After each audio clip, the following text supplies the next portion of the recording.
Right, back on the Newsfeed PM. Thanks for staying on. Former commander of the disbanded Cato Manor Organised Crime Unit, retired Major General Johan Booysen, says shutting down the unit more than a decade ago was a catastrophic mistake that crippled KwaZulu-Natal's fight against violent crime.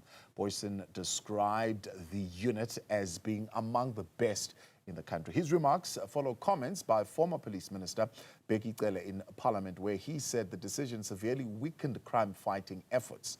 He joins us now for more on that. Good to have you, Johan, and thank you very much for coming on. Nearly 17 years after the fact of yourself being falsely accused of operating a hit squad which unlawfully murdered 28 people.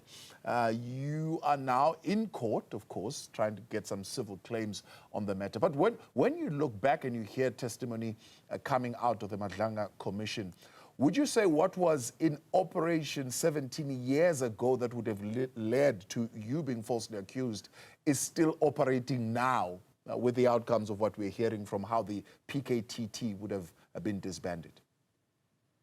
Good afternoon, Tabo, and your viewers. Just one small correction. I was the provincial head for the Hawks at that time, and the Cato Manor unit was one of the units that resorted under my command. Right. Back to your question, yes. My civil matter is proceeding on Monday. It's been 14 years now, and it's nothing new as what's occurring now with regards to alleged political interference presently. But I can prove beyond doubt that during 2012, 2011, there was indeed political interference into investigations that myself and members under my command were conducting. Are you of the view that such units really do bring value? Because we are told that the minister then had to apply his mind on what value really does the PKTT unit bring to the South African Police Service?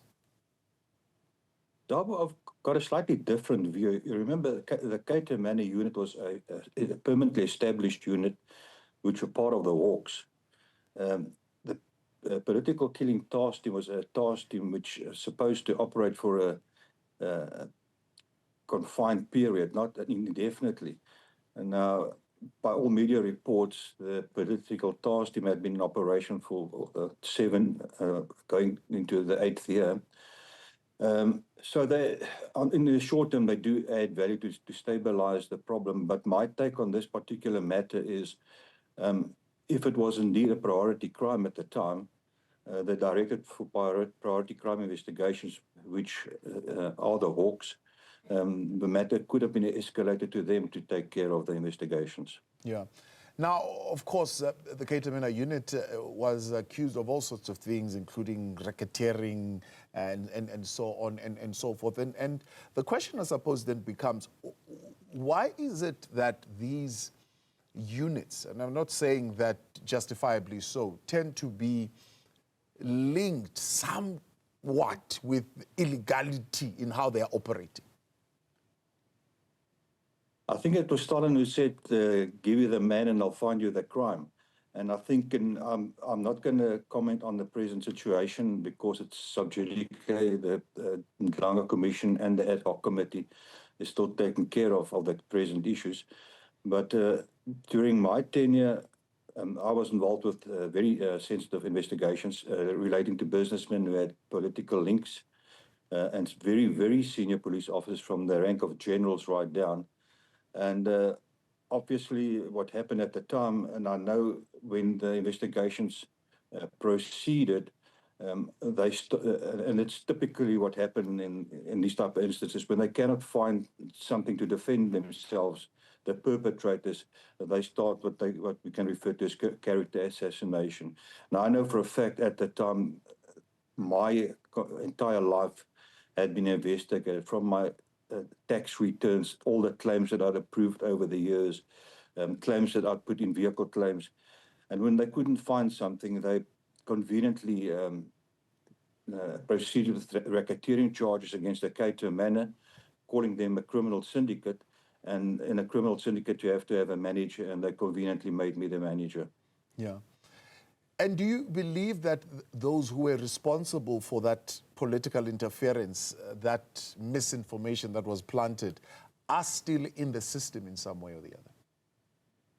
No, but I've got no doubt. You know, when I testified at the Zondo Commission of Inquiry, I concluded my evidence by telling the Judge Zondo, as long as the remnants of the Piecha faction, the Ntlemetsa faction, Ntlemetsa being the head of the Hawks at the time, General Piecha being the National Commission of SAPS, and the Jiba faction, she was the acting head of the National Prosecuting Authority. As long as those remnants remain, although they'd gotten rid of those three characters, but the remnants remain. It's more especially so within the police and the prosecuting authority, and that's why we find that efforts by the present National Director of Public Prosecution, Advocate Shamila Batoy, have been undermined. And fortunately, we've now seen that the President has acted, and with the suspension of Advocate Chauke, the DPP for Gauteng, and the subsequent Nkabinde inquiry that's been announced. Yeah.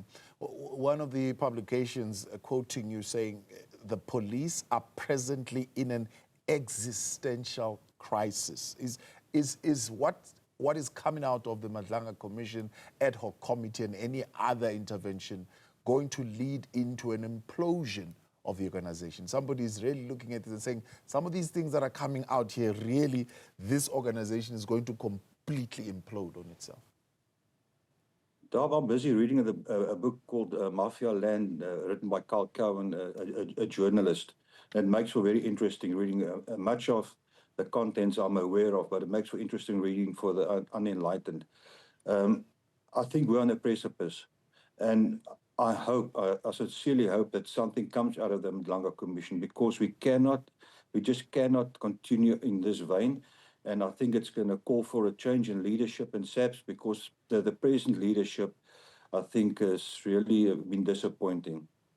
How do we avoid, I suppose, a situation where we are, having a police service that is collapsed in the country? Sorry, Tob, I didn't get you. I'm saying, how do we avoid a situation where we have a police service that has completely collapsed in the country, where, confidence in the police generally is at a low? Well, Tob, it's not avoiding it. I think I said earlier on, we're on a precipice. I think many structures, the specialized units within SAPS, one looks at what happened in SARS with the so-called rogue investigators that they had. Those very proficient people, and many of the very prominent and effective units within SAPS, like the Cato Manor unit and many other specialized investigations, when they were closed down, that's already that caused a cascade of an implosion which is imminent. So I really and sincerely hope that the President and the powers that be really take proper action this time around, and that we don't sit with a situation like the Zondo Commission, where Judge Zondo recently expressed his dismay because of non-action after the Zondo Commission. Maybe let me start here before I ask you the next question. Are you going to testify at the Madlanga Commission? Are you preparing to at all? I have been approached. I've submitted a statement, but pertaining to one particular piece of evidence that had been led. Obviously, it would be imprudent of myself to disclose what it is. Yeah. But I have submitted I've submitted a statement to the ad hoc committee. Let me put it that way. I have not been formally subpoenaed by the Madlanga Commission to come and testify.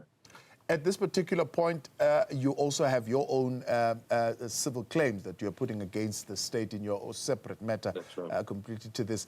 Do you think the statements that would have come out of the ad hoc committee testimony of General Bheki Cele emboldens your case? Are you going to use it at all? Yeah, that's a bit of a loaded question, David. So yes, no, look, I'm very confident. I have a very strong case. I'm relishing the opportunity to go to court on Monday and tell the courts what had happened in 2012. And I'm very confident, my legal team is very confident that we will succeed in my claim.